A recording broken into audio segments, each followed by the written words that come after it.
Viliuosi, kad bent truputėlį pasilgę kaimo klebono. Tai būtų man didelis džiaugsmas, nes jūsų realiai pasilgau. Matau, turime labai daug svečių. Atostogos, mėlyje, yra labai svarbus metas. Jeigu mokėsite teisingai ilsėtis, turite šansų teisingai ir dirbti.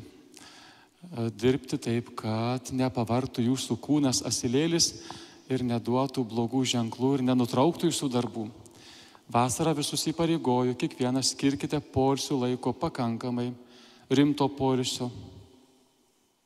Rimtas poilsis turėtų būti išvyka, turėtų būti bent 5 dienos, turėtų būti jūsų atostogų dalis, be rūpesčių, tiesiog be maisto gaminimo tikriausiai arba su lengvu gaminimu, bet su poilsiu, tikru poilsiu.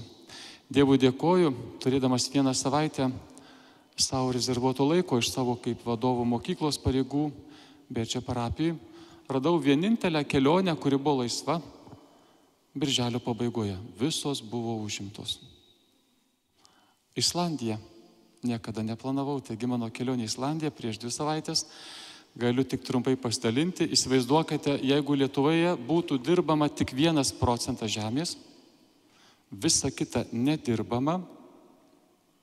Jeigu Lietuvoje būtų 67% žemės, ta vadinama tundra, tai yra lava senoji, keli šimtmečiai, vos sugebanti užsitraukti tokią žalumą. Įsivaizduokite, jeigu Lietuvoje reikėtų sodinti kiekvieną medį, o iš jo išaugtų toks neblogas liliputas. Tai yra Islandija. Islandiją aplankę galite žinoti visą savo geografijos vadovėlį, bent nemažą dalį. Ir ten pati jauniausia žemė, be galo įdomu. Jei kas vyktumėte, mano patarimas arba birželio pabaiga, geriausiai Liepos, 2 pirmos savaitės ir dar galbūt 1 kita.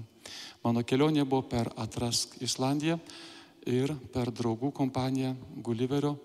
Abu savininkai yra nuostabus mano draugai. Ir jų dėka turėjau šią malonę. Visus įspūdžius palieku, ten viskas labai brangu, bet kada geras oras ir daug gražių įspūdžių, tai nelabiausiai rūpi, kas brangu ir maistas. Mūsų mėlyje visų kelionė šiandieną paskui viešpatį. Ir ši kelionė yra ne šiaip savo. Girdėjote praeitą sekmadienį, aš taip pat buvau savo tėviškiai. Jie manęs neišvijo, bet aš pats pabėgau, čia buvo 2 valandą santuoka. Ir bėgau, kaip akis išdegęs iš savo tėviškės, vos pasimirkčiodami mišių pradžioje ir prieš vieni su kitais. Jėzus savo tėviškiai buvo nesuprastas. Mėlyje, kada mūsų protai, kada mūsų net gali būti bendrai organizuotas gyvenimas kaip socialinis, kaip valstybinis, jeigu jis netitinka Dievo minties, tai visada bažnyčia tampa rakštimi. Ir Jėzaus giminaičiai taip pat ir jo šeima nesuprato Jėzaus misijos. Nesuprato Dievo minties. Jiems netitiko Dievo veidas, kurį rodė Jėzus. Jiems netitiko religija, kurią aiškino Jėzus. Ir jiems netitiko artimo meilės lygmo, kurį aiškino Jėzus. Ir tada belieka tik pasipiktinti. Kada piktinsis bažnyčia, žmonės ar valstybė, žinokite, kad ten nesupratimas tos minties, kurią neša tikėjimas. Ir ką mes turėtume daryti, kada toks nesusipratimas? Mėlyje, kurių vaikai arba jūsų širdyse pamačius tikėjimą, Dievą ar bažnyčią, pirmiausia sakote ne, o tik paskui iš lėto susipažįstat, sako, o taip. Tai yra tikrasis kelias į Dievą. Senas tėvas turėjo 2 sūnus. Vienas sūnus iš karto pasakė, taip, einu, dirbsiu tavo darbe. Pamatė sunku. Ir jis nedirba šito darbo. Toks tikėjimas niekur neveda. Tai ne mūsų kelias. Kitas sūnus sako, tėvai, nesuprantu šito tavo darbo, aš nenoriu eiti į jį. Čia yra tikinčio kelias. Ir kada supranti, koks gilus tikėjimas, nebijokite sugrįžti, kad ir po 30 metų į šį tikėjimą. Jis supratė giliai, kas tai yra tikrasis apreikštasis tikėjimas. Ir jeigu jūsų vaikai neteina čia, nebijokite. Greičiausiai yra to sūnaus kelias, kur jis dar nesuprato, ką tu, tėti ir mama, supratai apie šį Dievą ir šį tikėjimą. Dievo sūnus nenuleidžia rankų, jis renka 12 apaštalų. Kiek šitai apaštaliai metų? Kiek jums metų? Kaip? Kiek jums metų? O, man 96. 96, nebloga apaštalė. Palydėkite ją plojimais. O jūsų vardas? Vardas jūsų? Joana. Stokit, viskas, stokit. 96 metų mūsų apaštalė Joana. Sveikinam. Jūs apaštalaukite savo šypseną. Įrodymų jaunimui taip. Turi jaunimas dirbti ir aukotis. O ką jūs galvojate? Kaip? Ką palinkėtumėte jaunimui? Jaunimui palinkėčiau, kad jie neužmirštų, kad jie yra lietuviai, kad jie yra patriotai, kad Lietuva yra pati gražiausia šalis, kad niekur nėra tokios šalies, kad be tėvynės jūs kur nebūtumėt, vis tiek turėsit sugrįžti į tėvynę, nes čia mūsų namai, čia mūsų protėvių kapai, čia mūsų girios, čia mūsų žaliosios pievos. Šitą kraštą mylėt, globot ir apgint mums nuo amžių pavedė Dievas.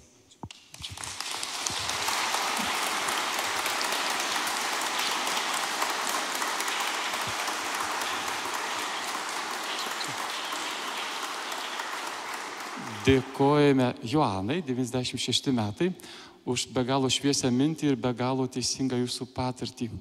Mėly, jeigu kalbėjau apie Islandiją, žinau, kad Lietuva tai yra, kur giria žaliuoja, o tos girios realiai net nereikia sodinti. Ir mūsų kelionė kartu su Joana per šitą mūsų mylimą Lietuvos šalį, kartu su Viešpačiu. Ir dar vienas būtų mūsų Viešpaties Evangelijos pavyzdys ir mintis, kad keliauti per šią šalį, kurią Dievas jums davė, mums davė Lietuvą. Nėra gera būti žmogui vienam. Matau tėtį ir sūnų, matau šeimą ir sūnų, matau ateinate daug keliese. Dievas siunčia jūs po du.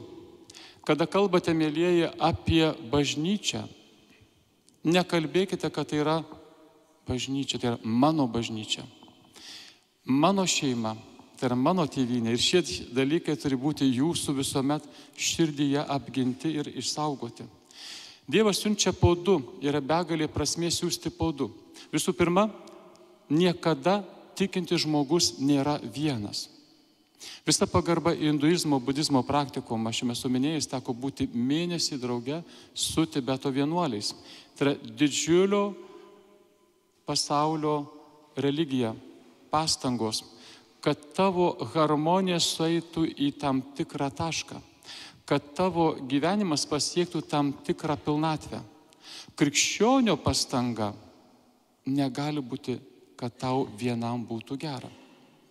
Jau du žmonės yra bažnyčia. Jūs jau esate mūsų mažoji bažnyčia ir mūsų tikėjimas neleidžia tau vienam keliauti tobulumo keliu. Jeigu tobulėja vyras, tobulėja ir žmona. Jeigu tobulėja onutė, tobulėja ir Jonas. Ir mūsų pašaukimas iš tikrųjų yra ta bendruomenė keliauti po du. Labai linkiu, kad visi turėtumėte su kuo keliauti. Kad laikas nuo laiko būtų aišku, kad Dievas jūs siunčia po du. Mūsų gyvenimas iš tikrųjų reikalauja daugybės pastangų. Ir nebijokite, kad kartais turite vienintelę tuniką. Vienintelė tunika tai yra Dievo supratimas, kurio turi apsirengti. Tau nereikia kitų suvokimų pasaulio išminčių, tau reikia iš tikrųjų šio Dievo suvokimo, kurio tu apsirengi. Ir kada Dievas kviečia prie savęs, jis pirmiausia sako, ateik arčiau. Negali būti mokinio, negali būti kunigo, negali būti vyskupo, popiežiaus, vienuolio, kuris pirma neprieitų prie Jėzaus, neperimtų jo mintį, nepradėtų gyventi jo dvasia ir po to skelbtų Dievą. Mėlieji, visi pirmiausiai priartėkite prie šios Dievo minties. Jūsų gyvenimai bus jūsų vaikams ir anūkams geriausias skelbimas. Eiti po du. Turite lazdą rankose. Pas evangelistą Luką tai yra ubago lazda. Šiandien mes girdėjome Evangeliją pagal Morkų, tai yra lazda, tvirtumas. Lazda tavo rankose šiandien yra kita prasmė. Tai yra Mozė, kuris turi rankoje lazdą ir pasitiki viena galia – Dievu. Tavo rankose yra viena ši galia – Dievu. O ką reiškia, jeigu kartais jūsų gyvenimas nepriima arba kur nors išvaro ir sakote, pagal Evangeliją reikėtų nusikratyti ir kojas, dulkes palikti. Mėlieji, nepamirškite, mūsų religija niekada neina galia ir jėga. Jeigu mūsų kur nors nepriima, mes nusilenkiam ir sakom, broli, štai tavo mąstymas, aš tau jį palieku. Tu mąstyk, galbūt prieisi prie mano mąstymo, o aš keliauju į kitus namus. Ir mūsų pagarbioji religija turėtų būti tik tokia. Jei kas kalba apie kryžiaus karus, žiūrėkite, kas juos vykdė. Ar vyskupai kunigai, ar tuo metu valdantieji, kurie buvo krikščionybės platintojai. Mėlieji, tegul būna pagarba ir ką Dievas duoda mokiniui kaip galią. Kokia yra tavo galia, mokiniai? Tavo galia yra piktosios dvasios. Tu gali išvaryti piktasias dvasias. Ir niekas nekalba, kad turite semti švęstą vandenį velykinį ir čia pat daryti egzorcizmą. Tavo galia, ne egzorcizmas, tavo galia. Ir kiekvienas jūs ją turite pasipriešti pasaulio dvasiai. Visa, kas yra prieš žmogiškumą, prieš tautiškumą, visa tai, kas yra prieš šeimą, tai yra pasaulio dvasia ir tai yra piktosios dvasios vaisiai. Galite matyti, kiek pasaulis turi savo veido pasikeitusio gyvendamas pagal iš tikrųjų blogio jėgą, o mūsų galia yra Viešpats. Keltas minčių iš popiežiaus Pranciškaus ir kaip mūsų Viešpats Jėzus keliauja. Tai praeito sekmadienio mintys popiežius Pranciškus.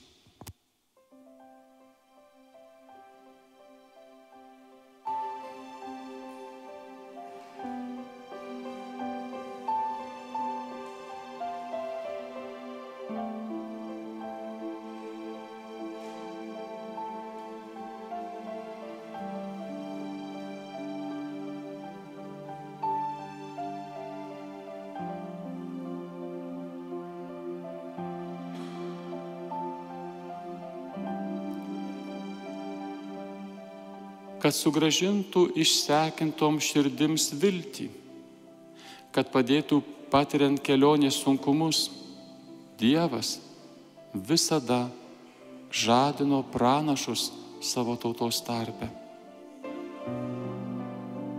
Tačiau pranašai dažnai susidurdavo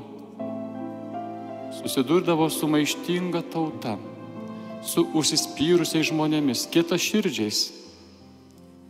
Ir pranašai dažnai atmetami. Tai savo tėviškėje patiria ir mūsų Viešpats Jėzus. Kodėl jis nebuvo savųjų pripažintas, kodėl piktinosi juo, kliūtis, trukdanti žmonėms atpažinti Dievą. Dievo buvimą mūsų Viešpatį Jėzų yra pačio Dievo žmogiškumas ir Jėzaus žmogiškumas, kad Dievas visagalis gali apsireikšti trapiu žmogaus kūnu. Broliai, seserys, štai papiktinimas. Tikėjimas į žmogišką Dievą. Dievą, kuris pasilenkia prie žmonijos, rūpinasi ją, kurį graudina mūsų žaizdos. Dievą, kuris prisima tavo nuovargį. Dievą, kuris laužo save kaip duona už mus. Šiandien mums reikia tokio tikėjimo papiktinimo, nereligingumo, užsidarimo savyje, nepakėlusių akių į dangų, susirūpinusio tik savo peigomis ar abejingo dulkėms miesto gatvėse. Mums reikia papiktinimo tokio tikėjimo, kuris remiasi žmogumi tapusiu Dievu, konkrečiai įžengiančių istoriją, kuris meiliai prisiliečia prie žmonių gyvenimų, gydo žaizdas, širdis, tampa vilties raugų ir naujo pasaulio sėklą. tai tikėjimas. Tikėjimas, kuris žana sąžinę iš letargo miego, rodo visuomenė žaizdas, kelia klausimus apie žmogaus istorijos ateitį. Tai neramus tikėjimas. Padės įveikti vidutiniškumą, širdies tingumą ir taps visuomeniai dygliu. Nepamiršk, Dievas dažnai slepiasi gyvenimo ir miesto akligatviuose. Pasirodo skausmo išvagotose veiduose, net nuosmukio vietose. Kodėl esame tokie apatiški, abejingi teisingumui pasaulyje? Jėzus savo gyvenimą pavertė meilės auka tėvui. Mes, krikščionys, esame pašaukti būti Dievo karalystės pranašais, liudytojais kiekvienoje situacijoje, kurioje atsidūrėte, kiekvienoje vietoje, kur tik tu gyveni. Piktinkimės ne Jėzumi, bet visomis tomis situacijomis, kai su gyvenimu elgiamasi žiauriai, kai jis žeidžiamas ir žudomas gyvenimas. Savo pačių kūne neškite Evangelijos pranašystę, pasirinkimais dar anksčiau už žodžius, tai tavo gyvenimas. Sako popiežius Pranciškus. Amen.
Išpažinkime savo tikėjimą. Tikiu į Dievą Tėvą visagalį, dangaus ir žemės sutvėrėją. Ir Jėzų Kristų, vienatinį jo Sūnų mūsų viešpatį, kuris prasidėjo iš šventosios dvasios, gimė iš mergelės Marijos.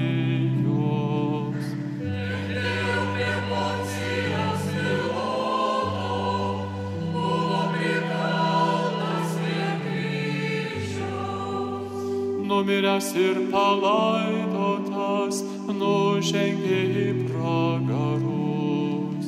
Trečiąją dieną kėlėsi iš numirusių, įžengė į dangų. Sėdi visagalio Dievo Tėvo dešinėje, iš ten ateis gyvų ir mirusiųjų teisti.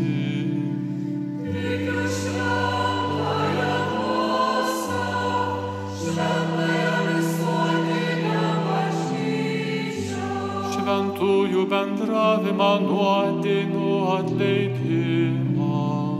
Kūno iš numirusių prisikėlimą ir amžinąjį gyvenimą. Amen. Kviečiu atsisėsti visų mūsų bendrą maldą. Meldžiamės už pasaulį, trokšdami, kad Dievo dvasia būtų gyva. Meldžiame, kad šventoji dvasia vestų mūsų popiežių Pranciškų, mūsų vyskupus, ganytojus, mūsų pašaukimus. Trokštame, kad pranašo žodis visuomet būtų tarpe mūsų. Meldžiame.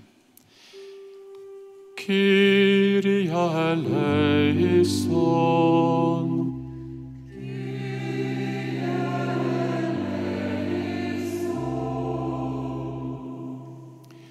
Mėlyje, mes žinome, kad žodis prezidentas tai nėra šiaip sau seniūnas ar Pimpiškių dvaro vadovas.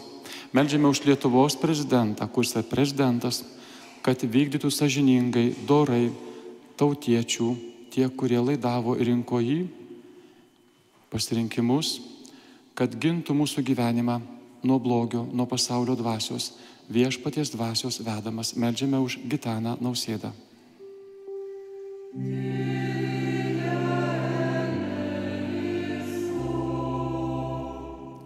Meldžiame už čia esančią Joaną. Jei 96 metai, dėkojame už jos žodį, kad šis žodis pasėtų jumyse ir girdėjusiuose meilę tėvynei Lietuvai, meilę savo gimtajam kraštui ir meilę savo ir artimui. Meldžiame.